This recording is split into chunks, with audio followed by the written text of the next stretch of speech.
Hey guys, I have been getting a lot of questions of a particular subject that I don't really think I have touched on. And over I thought, this is something I want to talk about. This is kind of a big deal. And I thought, and I decided I'm going to do it. So I want to talk to you right now about what it is like to be really excited about a big change in your life. Maybe it's a lifestyle change. Maybe you are starting a new job. Maybe you are starting your own business. Something that is just so exciting and you are just ready to stand on a rooftop with a big sign that says, "Yay, I'm excited." And you go to those who you love the most and you're like, yes. They're going to be so excited, and they're going to see how gung-ho I am, and it's just going to be a great day.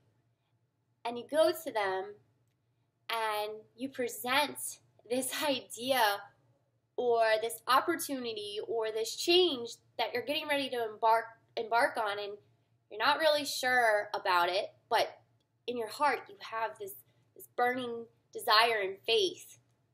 And you go to them, and they look at you like you have 5 heads, and they are not excited. That is probably one of the worst feelings in the world, and I know that at one point in our lives, we all have experienced that.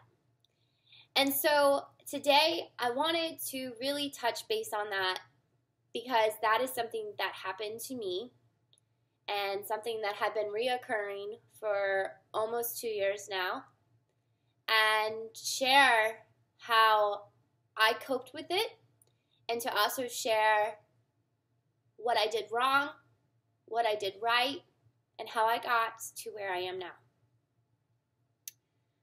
So let me back it up to January of 2013. My family fell apart. The massive heart attack with my grandfather on a ski trip caused a lot of guilt. A lot of people don't know, but my grandparents took custody over me when I was 15 years old. So my grandfather wasn't just my grandfather. He is the person that mentored me and got me on track and dealt with my BS in my teen years, and he believed in me. He was also the person who helped me and my husband when I was 20 years old and a college student working as a server at night, barely getting sleep, and he helped me with the care of my oldest son. So when his death occurred, it was a blow because he was the glue to our family. And at that point, I really lost my identity. I didn't know who I was anymore. I realized I had depended on him for so much that when he was gone, I felt alone and isolated. So when I decided that I needed a change in my life because I was tired of being depressed and feeling sorry for myself and making bad decisions, really bad decisions, my marriage was falling apart. I was on the verge of losing my kids. I was on the verge of being admitted to the hospital. I was on the verge of alcoholism. I was messing up at work. I decided, you know what, something's got to change. So when I stumbled across an opportunity of people who were working on themselves daily, I thought that's what I need. I need a support system of people that are working on themselves and bettering their lives, because the route that I was going to lead into a very, very dark path. So I stood up and I made the decision, and for the first time I was so excited, ready to take on the world. And I didn't understand why other people couldn't see my excitement. I didn't understand why they were so hesitant on something that was finally making me happy again. They almost viewed it as me being selfish, that I had a lot of stuff going for me and I had a good life. So I should have been appreciative of that, but I wasn't. And now I have an opportunity that they didn't agree with. It was a very hard pill to swallow. And looking back now, I felt rejected. And when I feel rejected over something that I know is going to make a difference in my life, and I know that by me helping other people is going to help me heal, there was no way that I wanted to talk to them about it. There was no way I wanted to include them in what I had going for me. So I made a choice to keep it separate. I stuck close to those who believed in me, and I pushed everybody else out. And that was the number one mistake I could have ever done. So ways that I overcame that was I stopped this is about me, this is mine, this is my business, this is what's making me happy. I don't care what other people think, especially my loved ones. I let that all go and I started saying, let me share with you why this is doing what it's doing for me. This is our business. This is for us. I'm going to set a time for this because I'm working on me. And by switching that focus, really started to help change the attitudes that were against this. The next step was getting my husband to every event that was possibly held each quarter with Beachbody. I took him to events. I included him on training. When we went to LA, there was no reason for him to be there, but I needed him there and I wanted him there. And each step of the way that I grew, I had to rely on him and I had to start incorporating him. I had to start incorporating my kids. And now that I've done that, there's a lot more support and response.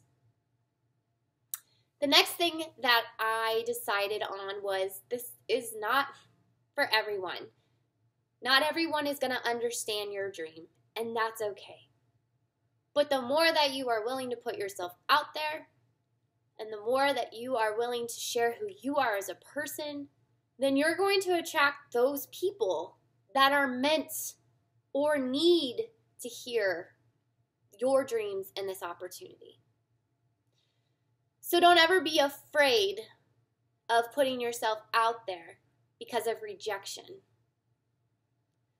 Pick the people who mean the most to you, including your family.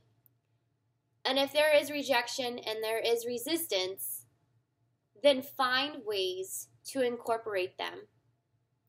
Find ways to make them feel a part of it, and just as important as a new opportunity is for you.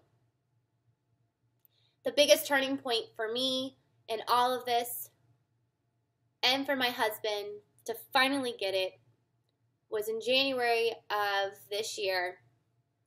I did my first big public speaking gig in front of 500 people. And I shared my transformation physically, and then also the transformation that happened because of the Beachbody opportunity. The only person I wanted there was him. I could have been talking to thousands of people, and at the end of it all, the one person that I wanted there to see this was him. And he wasn't there.